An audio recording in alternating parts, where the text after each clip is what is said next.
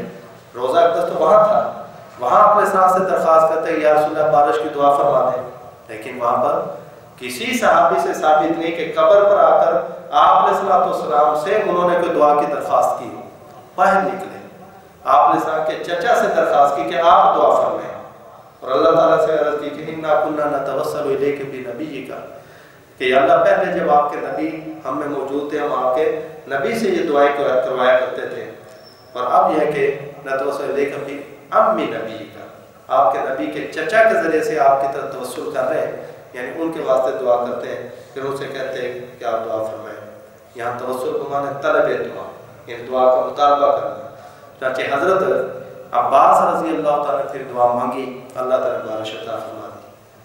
تو گویا کہ آپ کی وفات کے بعد آپ کی قبر پر جا کر کسی بھی صحابی نے اپنے حق میں دعائیں نہیں کروائیں۔ یہ استشفاء، توسل وغیرہ یہ زندگی کے حد تک تھا کہ جب فرمایا کہ ایمان والے آپ کے جانو ظلم کر بیٹھے، انہوں نے ظلم جاؤ کا فاستغفر لهم، تو اللہ سے خود بھی معافی مانگے اور آپ سے بھی درخواست کریں، تو آپ بھی ان کے حق میں دعا کر دیا کریں۔ پھر زندگی تک تو یوں رہا، لیکن وفات کے بعد کسی ایک صحابی سے ایسا ثابت نہیں ہے، اس لیے وہاں پر سلام پڑھنے کا حکم ہے، اور اگلا کام اللہ کا ہے۔ ہم نے تو دعا کر دی، دیکھو درود بھی پڑھتے ہیں تو کس سے عرض کرتے ہیں؟ اللہم صلی علی محمد، اللہ آپ درود و رحمت نازل کیجئے، آپ برکتیں اتاریے حضرت محمد صلی اللہ علیہ وسلم آپ کی آل اولاد کے اوپر۔ تو دعا اللہ سے کی جاتی ہے، پھر اللہ تعالیٰ رحمتیں برکتیں اتارتے ہیں۔ یہ سلام کے پہنچنے کا معنی کہ اس سلام کا اثر وہ رحمتیں برکتیں اللہ تعالیٰ اتار دیتے ہیں۔ ہمیں تو ایک بہانہ بنا دیا، ورنہ اپنے محبوب پر اللہ تعالیٰ نے تو ڈھیروں رحمتیں اتارنی تھی، لیکن ہمیں بھی نوازنے کا بہانہ دے دیا کہ تم یہ دعا پڑھو گے نا درود شریف، تو فرمایا کہ اللہ تعالیٰ اس کے اوپر بھی 10 رحمتیں نازل کر دیں گے۔ جو درود پڑھے گا ایک مرتبہ تو اللہ تعالیٰ اس کے اوپر 10 مرتبہ رحمت نازل فرمائیں گے۔ تو یہ تو ہماری بھی بخشش کا اور اللہ کی رحمتیں اور برکتیں سمیٹنے کا ایک بہانہ بن گیا، ورنہ ہم دعا کس سے کرتے ہیں؟ اللہ ہی سے کرتے ہیں۔ تو سلام اللہ نے پہنچانا ہے، سلامتی برکتیں یہ سب خزانے کس کے پاس ہیں؟ السلام ذات کس کی ہے؟ اللہ کی ہے۔ یہ سلامتیاں اللہ نے دینی ہے، برکتیں اللہ نے اتارنی ہیں، ہم اللہ سے درخواست کرتے ہیں۔ تو اچھا صحیح بخاری کے اندر حدیث ہے، دیکھو ہم تشہد میں جب پڑھتے ہیں السلام علیکہ ایھا النبی ورحمۃ اللہ وبرکاتہ، السلام علینا وعلی عباد اللہ الصالحین، اس میں اسی طریقے نبی علیہ السلام پر بھی درود سلام پڑھا، پھر اپنے اوپر بھی اور تمام نیک بندوں پر۔ صحیح بخاری میں ہے، یہ تشہد ابن مسعود ہے، کہ جب بندہ یہ کہتا ہے السلام علینا وعلی عباد اللہ الصالحین، تو جب بندہ یہ کہتا ہے تو اصاب ذالک کل عبد صالح للہ فی السماء والارض، تو اللہ تعالیٰ کا ہر نیک بندہ چاہے وہ آسمانوں میں چاہے زمینوں میں، یہ سلام اس کا ہر نیک بندے تک پہنچ جاتا ہے۔ میں نماز میں پڑھتا ہوں، میرا آپ تک پہنچتا ہے، آپ کا مجھ تک پہنچتا ہے، لیکن پہنچے مطلب کیا پتا؟ سلامتی کی دعا فرمائی، اللہ میرے اوپر تمہارے سلام کی وجہ سے، آپ پر میرے سلام کی وجہ سلامتی کیا وہ نازل کر دیتے ہیں۔ اور باقی یہ کام اللہ کا ہے۔ روایتیں اس میں اس قدر مختلف ہیں، بعد میں آتا ہے کہ اللہ نے فرشتوں کی ڈیوٹی لگا رکھی، اِنَّا لِلَّهِ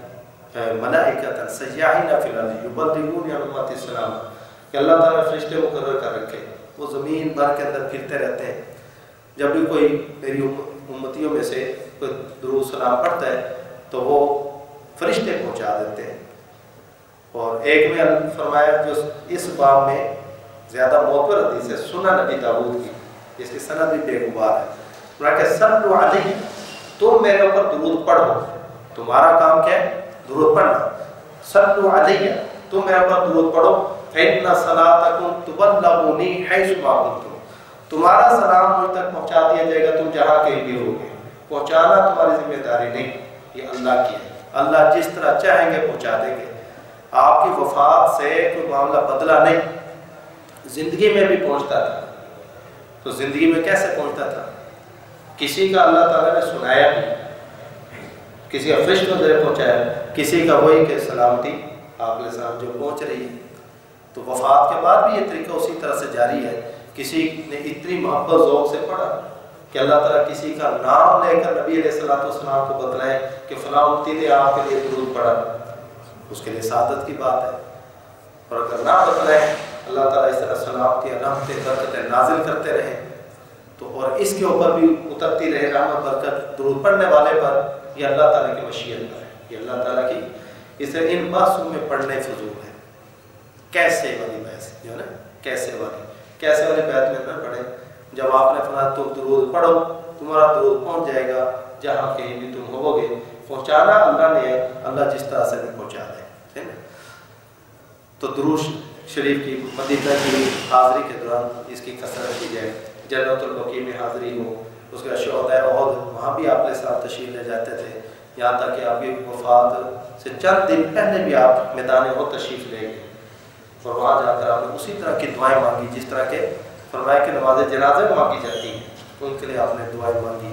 تو میدان احد میں بھی وہاں پر حاضری دی جائے۔ اس کے علاوہ جو وہاں مساجد ہیں، وہاں پر قباء مسجد ہے، چوتھے نمبر پر مسجد قباء کی ہے، لیکن سب سے پہلے نمبر کی فضیلت میں مسجد حرام، پھر مسجد نبوی، پھر مسجد اقصی، چوتھے نمبر پر مسجد قباء۔ مسجد نبوی سے مسجد قباء دور نہیں، 3 میل کا فاصلہ ہے، پیدل بھی آدمی جا سکتے ہیں اندر ہی اندر، گاڑی پہ سوار ہو کر بھی جاتے ہیں، وہ کافی گھما پھرا کر آدمی سوچتا پتہ نہیں کتنی دور ہے، حالانکہ دور نہیں ہے، اگر بیچ میں آدمی سیدھا نکل جائے نا 3 میل ہے ساری۔ اب انہوں نے ایک اسپیشل روڈ بنا دیا سیدھا، دائیں بائیں سائیکلوں کی دکانیں بھی بنا دی ہیں، اگر کوئی سائیکل لے اور بیچ میں رستہ شارٹ کٹ بنا دیا، ورنہ گاڑی بھی سوار بس میں وہ گھما کے نا پھر آپ دیکھ کر پھر مسجد نبوی آ جاتی ہے، پھر آ جاتی ہے، وہ کئی چکر کاٹ کے تب باہر نکلتی ہے گاڑی، کیونکہ وہاں ٹریفک کا نظام ہے اس طرح کا بنایا ہوا، ٹریفک جام نہیں ہوتی وہاں پر۔ حضرت شیخ الحدیث مولانا زکریا صاحب رحمۃ اللہ علیہ وہ کہتے ہیں میں عصر کی نماز پڑھ کے اپنے حنفی وقت میں عصر کی نماز پڑھ کے میں مسجد قباء چلا جاتا پیدل ہی، پھر وہاں سے ہو کر پھر واپس مسجد نبوی میں آ جاتا، دیکھتا ابھی بھی سورج نے بلندی پہ کھڑا ہے، یعنی اتنی تیزی سے وہ پیدل ہو کر بھی واپس آ جاتے تھے۔ پر پیدل بھی جا سکتے ہیں، وہاں پر فضیلت یہ ہے کہ جو آدمی وہاں قباء کے اندر جا کر 2 رکعتیں پڑھے اس کو 1 عمرے کے برابر ثواب ملتا ہے، 1 عمرے کے برابر ثواب ملتا ہے۔ اور یہ وہی مسجد ہے جس کے بعد مسجد اسس علی التقوی من اول یوم، یہ پہلے دن سے اس کی بنیاد تقوی پر رکھی گئی۔ اور قباء والے لوگوں کی تعریف میں جو فی رجال یحبون یتطہرون واللہ یحب المطہرین، وہاں کے رہنے والے بڑی طہارت پسند ہے، اللہ تعالیٰ بھی طہارت پسند لوگوں کو پسند فرماتے ہیں۔ تو اور بھی جو مقامات ہیں وہاں پر آدمی پھر تو اپنی تاریخ کو یاد کرے آدمی، تو پھر اس سے آدمی لذت لے اور پھر ویسا جذبہ اپنے دل میں پیدا کرے کہ دیکھو نا صحابہ کرام کے وہاں پر دیکھیں شہدائے احد ہیں کہ انہوں نے دین کی سر بلندی کی خاطر اپنی جانوں کے نذرانے پیش کیے، اور نبی علیہ السلام نے وہاں پر حاضر ہو کر کہ انا شہید علیکم، میں بھی تمہارے اوپر گواہ ہوں کہ تم نے اپنی جانوں کا نذرانہ اسلام کی سربلندی کے لیے دیا۔ تو پھر اپنے اندر بھی یہ جذبہ پیدا کرنا چاہیے کہ ہمیں بھی ایسا کوئی موقع ملے تو ہم بھی اسلام کی سربلندی خاطر اللہ کے نام میں جہاد کریں اور اپنی جان کا نذرانہ پیش کر دیں، تو تب تو مقصد حاصل ہوتا ہے، ورنہ خالی سیر سپاٹے سے کوئی مقصد حاصل نہ ہو۔ تو ان مقامات سے پھر کر وہاں کی یعنی جو جن ہستیوں کے وہاں پہ گیا ہے ان ہستیوں جیسا ایمان، ان ہستیوں جیسا تقوی، ان ہستیوں جیسا جذبہ اپنے اندر پیدا کرنے کی ہم نے کوشش فکر کریں۔ اللہ تعالیٰ سے دعا ہے کہ ہمیں عمل کرنے کی توفیق عطا فرمائے. آمین. وآخر دعوانا الحمد للہ. میں ایک بیچ میں رہ گیا. آج کل وہ جو جا رہے تھے انہیں لوگ کہتے ہیں ہمارا بھی سلام کہنا. حالانکہ اس کی کوئی ضرورت نہیں. ایسا صحابہ میں مقبول نہیں. جب اللہ نے فرشتوں کی ڈیوٹی لگا رکھی کہ تم یہاں پڑھو فرشتے پہنچا دیں گے یا اللہ ہی پہنچا دیں گے، پھر بندے کو واسطہ بنانے کی کیا ضرورت ہے؟ یا اللہ خود ہی پہنچائی جا رہے ہیں، فرشتے بھی پہنچا رہے ہیں، پھر بندوں کو کہنے کی کیا ضرورت ہے؟ صحابہ میں ایسا کہیں منقول نہیں کہ ایک صحابی دوسرے کہ تو میرا سلام عرض کرنا. ہاں صحابہ میں جو منقول ہے نا سلام پہنچانے کا طریقہ، وہ یہ ہے کہ جو اس دنیا سے رخصت ہو رہا ہوتا تھا، دنیا سے رخصت یعنی وفات پا رہا ہے، وہ اس کی روح جائے گی آگے حال میں برزخ میں، تو وہاں روحوں کی ملاقات ہوگی، اس کے ہاتھ سلام بھجواتے تھے. چانچہ حضرت کعب رضی اللہ تعالیٰ ان کی وفات کا قریب آیا تو حضرت ام بشر بنت معذور رضی اللہ تعالیٰ وہ ان کے پاس آئیں اور ان سے کہا کہ فلاں جب آپ وہاں پہنچے تو میرا بھی سلام عرض کرنا. انہوں نے کہا ہم تو وہاں پر بڑے مشغول ہوں گے، پتہ نہیں کہ حساب کتاب میں. انہوں نے فرمایا کہ آپ نے سلام کا یہ فرمان نہیں سنا آپ نے کہ مسلمان آدمی کی، مومن آدمی کی روح وہ ایک پرندے میں داخل ہو کر جنت کی سیر کرتی ہے، جنت کے میوے کھاتی ہے. یہ تو سنا ہے، جب سنا ہے تو پھر آپ بھی تو مومن ہیں، صحابی ہیں، تو لہٰذا آپ کی روح بھی وہاں جنت میں جائے گی، تو میرا سلام عرض کرنا. حضرت جابر رضی اللہ تعالیٰ کے انتقال کا وقت ہوا تو ایک تابعی محمد ابن منقدر وہ ان کے قریب آئے، ان سے عرض کی کہ جب آپ وہاں پہنچے تو میری طرف سے نبی کریم صلی اللہ علیہ وسلم کو سلام عرض کرنا، کیونکہ نیک ارواح سب ایک جگہ ہے، بری ارواح سب ایک جگہ. علیین سجین اللہ جو ٹھکانے بنائے ہیں باقاعدہ یہ مضمون احادیث سے ثابت ہے کہ جب آدمی کی روح یہاں سے پرواز کرتی ہے پھر عالم وہاں پر برزخ میں پہنچتی ہے تو وہاں روحیں جو پہلے سے موجود ہیں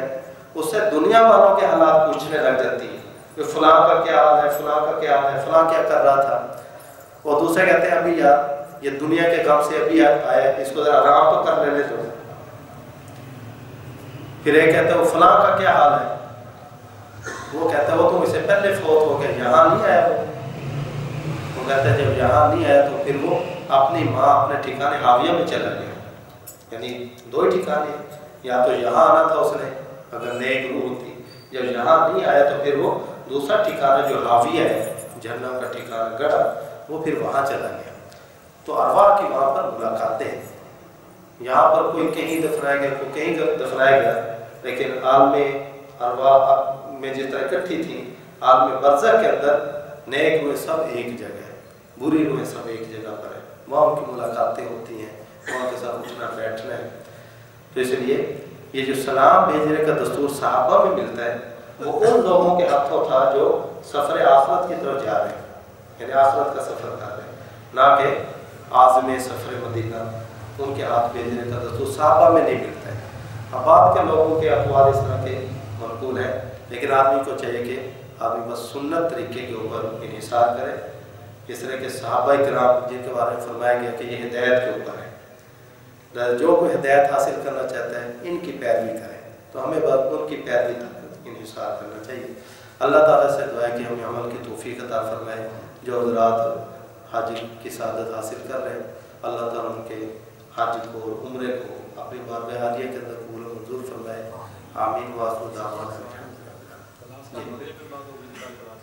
ہاں کل کی کلاس مغرب سے لے کر عشاء تک ہوگی انشاءاللہ. یہی حضرت بندیالی صاحب دا برکاتہ ان کا بیان ہوگا. ایک سوال تھا، چلو پوچھ